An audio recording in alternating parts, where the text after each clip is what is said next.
Cumbre de la OTAN en Washington, conmemoración del 75º aniversario, pero en realidad un examen interior para comprobar si la Alianza Atlántica sigue siendo disuasoria con su actual nivel de recursos económicos y o militares. De hecho, el centro parece estar en el diálogo económico de si el 2% de aportación sobre los PIBs de los socios es suficiente. Y da la impresión de que el mensaje es que no, que habrá que elevar esa aportación. Nos acompaña en Capital Radio para ayudarnos con el análisis de esta realidad el profesor de Relaciones Internacionales de la Universidad Europea de Valencia, don Frederick Mertens. Profesor Mertens, muy buenos días y bienvenido. Muy buenos días. Porque hablan mucho del dinero, del 2% sobre el PIB de los socios. Hay varios, más de la mitad, que ya están invirtiendo más en defensa de ese 2%, pero el mensaje parece ser muy insistente en que con eso no se alcanza a la inversión disuasoria ante potenciales conflictos. Bueno, más que la cuestión disuasoria es la cuestión de que pues hace falta un equilibrio de aportación financiera y de logística a la Organización Atlántica. Perdón. Esta cuestión no es una cuestión nueva, no es una cuestión que data de la recriminación de Donald Trump hace algunos años.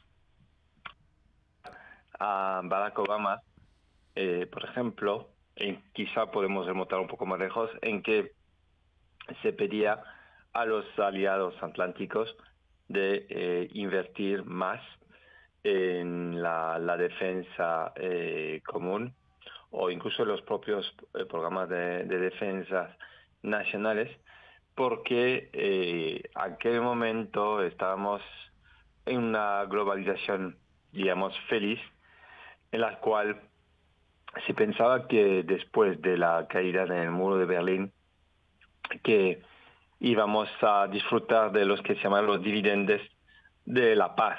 Es decir, que la globalización podía perfectamente resolver cualquier conflicto. Y nos hemos despertado hace ya 2 años, una mañana, de manera brutal, en que la globalización y el mercado no responden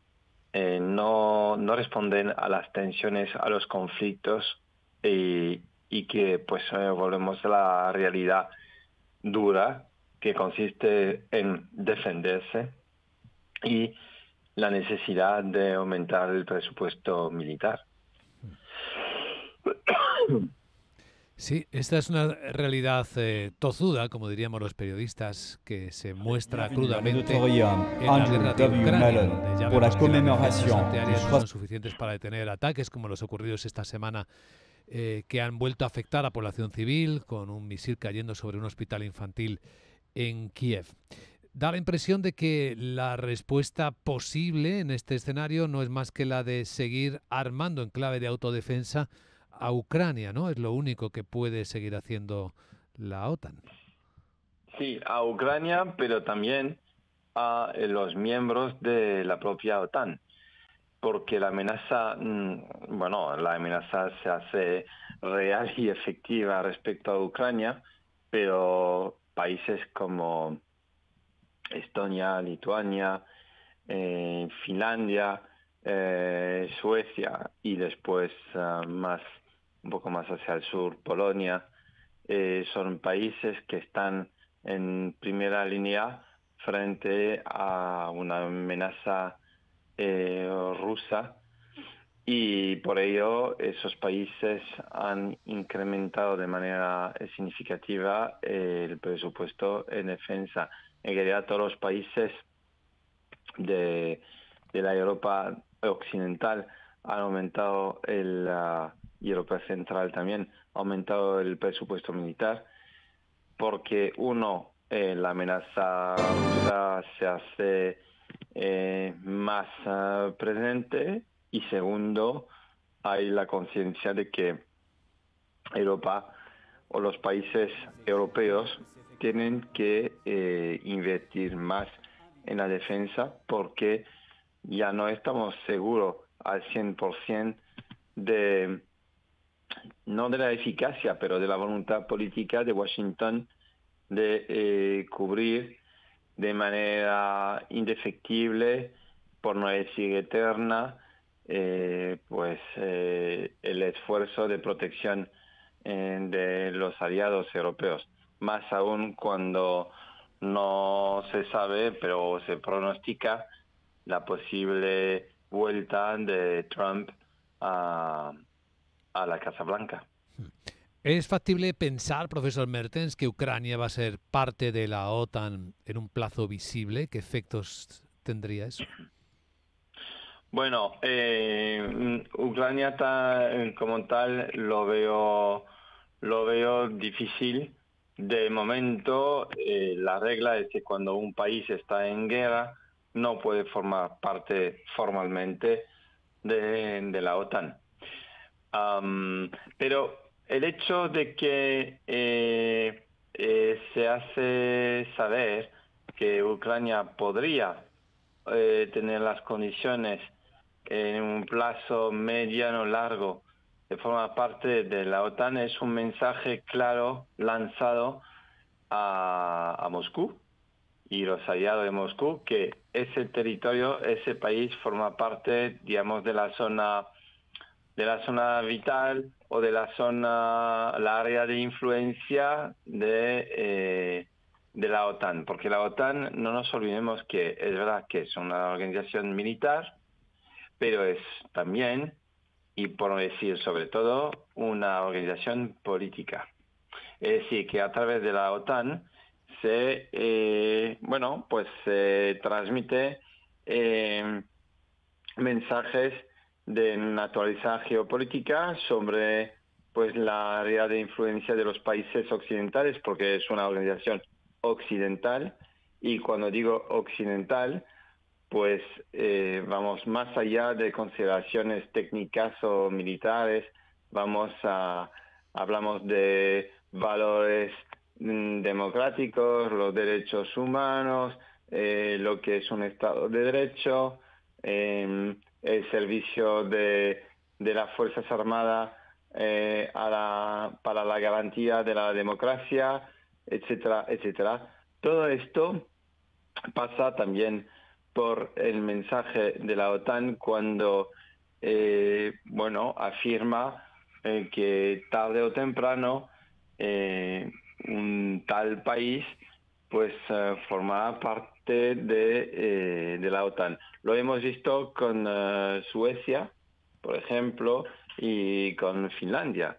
Ha sido la misma dinámica. Lo que pasa es que ambos países no están en conflicto y evidentemente más fácil de integrarlos en la OTAN a pesar de las dificultades que Turquía o más bien Erdogan ha intentado